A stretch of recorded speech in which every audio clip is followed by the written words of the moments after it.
اعوذ باللہ من الشیطان الرجیم بسم اللہ الرحمن الرحیم ان الذین تتوفاهم الملائکۃ ظالمی انفسهم قالوا فیما کنتم قالوا كنا مستضعفین فی الارض قالوا الم تکن ارض اللہ واسعۃ فتہاجروا فیہا فاولئک مأواہم جہنم وساءت مصیرا إلا المستضعفين من الرجال والنساء والولدان لا يستطيعون حيلة ولا يهتدون سبيلا فأولئك عسى الله أن يعفو عنهم وكان الله عفوا غفورا۔ سورۃ النساء آیات 97 سے 99۔ ان الذین، یقیناً جو لوگ، تتوفاہم الملائکۃ، فرشتے انہیں قبض کریں گے، یعنی ان کی جان لیں گے۔ روح نکالنے کے وقت جب فرشتے آتے ہیں اس حال کا تذکرہ ہے۔ ظالمی انفسہم، اس حال میں کہ وہ ظلم کرنے والے ہیں اپنی جانوں پر۔ ہجرت کے احکامات بیان ہو رہے تھے کہ وہ تمام لوگ جن کے لیے ممکن ہے وہ اپنے دارالکفر کو چھوڑ کر دارالاسلام میں آ جائیں۔ قالو، فرشتے کہیں گے، فی ما کنتم، تم کہاں پڑے رہے۔ یہ سوال ڈانٹ کے انداز میں ہے، زجر اور توبیخ جسے کہا جاتا ہے عربی میں۔ یعنی اب تمام غیر معذور مسلمانوں کو جو دارالحرب میں اب تک پڑے تھے، ہجرت پر ابھارا جا رہا ہے، اور گویا ان کے لیے آخری تنبیہ ہے۔ اس کی تمہید اس طرح اٹھائی گئی کہ جو لوگ اسلام کا دعویٰ کرنے کے باوجود بلا کسی شدید مجبوری اور عذر شرعی کے اب تک دارالکفر میں پڑے ہوئے ہیں، اسی حالت میں ان کی موت آتی ہے تو فرشتے ان سے سوال کریں گے کہ تم کس حال میں پڑے رہے۔ اب وہ جواب میں کیا کہیں گے؟ قالو، وہ کہیں گے، کننا، ہم تھے، مستضعفین، کمزور، فی الارض، زمین میں، یعنی ہم لوگ کمزور تھے اس لیے ہم ہجرت نہیں کر سکے، ہم نے دارالکفر کو چھوڑ کر دارالاسلام میں پناہ نہیں لی۔ قالو، تو جواب میں فرشتے یہ بات کہیں گے، الم تکن ارض اللہ واسعۃ، الم تکن، کیا نہیں تھی، ارض اللہ، اللہ کی زمین، واسعۃ، وسیع، فتہاجروا فیہا، پس تم ہجرت کر جاتے اس میں۔ کہ اب تم جو عذر بیان کر رہے ہو کہ ہم کمزور تھے، بے بس تھے اس جگہ پر، تو اللہ کی زمین تو بہت وسیع تھی، تم اس دارالکفر کو اور ایسی جگہ پر جہاں تمہارے لیے اسلام پر عمل کرنا ممکن نہیں تھا، تم اسے چھوڑ کر مدینہ ہجرت کر جاتے، جہاں نبی مہربان صلی اللہ علیہ وسلم موجود تھے، اصحاب رسول موجود تھے، جہاں مسلمانوں کو جمع کیا جا رہا تھا۔ ان لوگوں کا کوئی شرعی عذر نہیں تھا، انہوں نے صرف اپنے آبائی علاقے اور خاندان کو چھوڑ کر ہجرت کرنے سے گریز کیا، حالانکہ وہ طاقت رکھتے تھے۔ جبکہ مسلمانوں کی قوت ایک جگہ مجتمع کرنے کے لیے ہجرت کا نہایت تاکیدی حکم آ چکا تھا، اس لیے جن لوگوں نے ہجرت کے حکم پر عمل نہیں کیا تو ان کو یہاں ظالم قرار دیا جا رہا ہے۔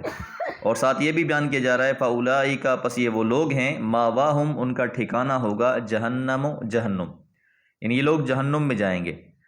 جس سے ایک تو یہ معلوم ہوا کہ حالات اور موقع کے لحاظ سے اسلام کے بعض احکام کفر یا اسلام کے مترادف بن جاتے ہیں، جیسے اس موقع پر ہجرت کو اسلام اور اس سے گریز کو کفر کے مترادف قرار دیا گیا ہے۔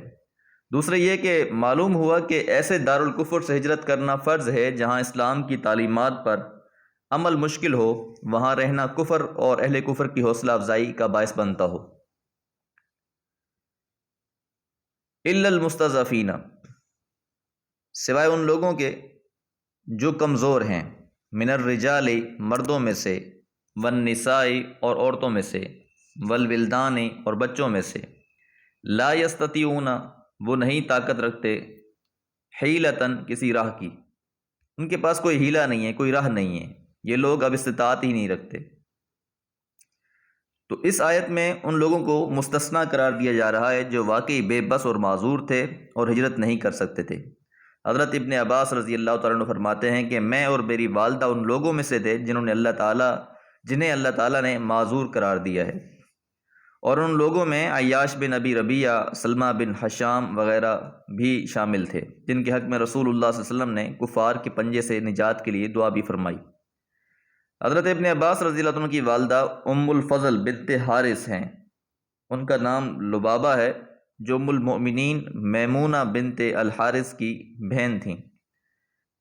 حارث کی 9 بیٹیاں تھیں اور ان میں سے ایک اسماء بنت عمیس خشیمہ بھی تھی، جو ماں کی طرف سے حضرت میمونہ رضی اللہ تعالیٰ عنہ کی بہن تھیں، اور حضرت جعفر بن ابی طالب کی بیوی تھیں۔ حضرت جعفر رضی اللہ عنہ کی شہادت کے بعد حضرت ابو بکر صدیق رضی اللہ تعالیٰ عنہ نے ان سے نکاح کر لیا، اور پھر حضرت ابو بکر رضی اللہ عنہ کی وفات کے بعد حضرت علی رضی اللہ تعالیٰ عنہ نے ان سے نکاح کیا۔ امام قرطبی رحمہ اللہ نے اس کی تفصیل بیان فرمائی ہے۔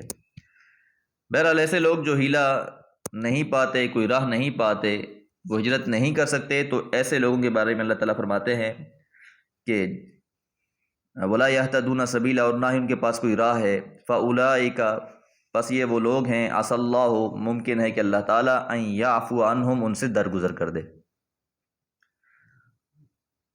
لفظ عصا استعمال کیا ہے، عصا کا مطلب ہوتا ہے ممکن ہے، لیکن بہرحال اللہ تعالیٰ کی طرف جب اس کی نسبت ہو تو یقین کے معنی اس میں پائے جاتے ہیں کہ اگر کوئی شخص واقع ہجرت نہیں کر سکتا اور وہ کفار کی قید میں ہے، یا اسے راستے کا علم نہیں، یا اس کے پاس زیادہ راہ نہیں، اگر کوئی بھی صحیح عذر ہے تو یقین اللہ تعالیٰ اسے معاف فرما دیں گے، مگر اللہ تعالیٰ کی طرف سے امید کے انداز میں بات کرنے کی حکمت یہ ہے تاکہ لوگ بے خوف نہ ہو جائیں اس کیفیت میں بھی۔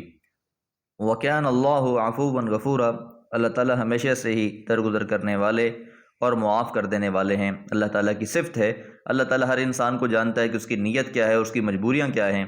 جو لوگ حقیقی مجبوری کی وجہ سے ہجرت نہیں کر سکے، اللہ ان کو بھی جانتا ہے، اور اللہ کی ذات سے امید ہے کہ اللہ تعالیٰ ان کو درگزر کر دیں گے ان سے، اور ان کو معاف فرما دیں گے۔